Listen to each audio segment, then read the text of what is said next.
kasama ko po ang aming mga companions from Dumaguete. Good morning. Punta po kami sa Mambazo Capiz. Kasama ko si Ate Fernanda at saka si DC, ang kanyang tinatawag na sinulot sa tadya.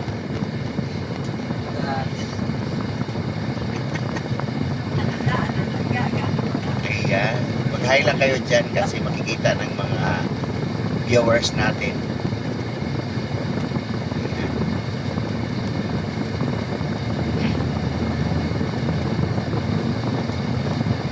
Salita ka naman. Hindi, magsalita ka naman.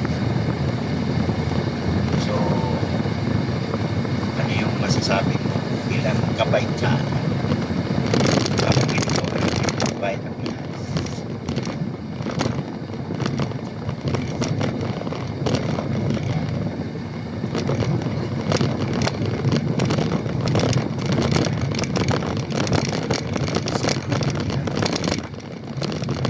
Bakit naman siya?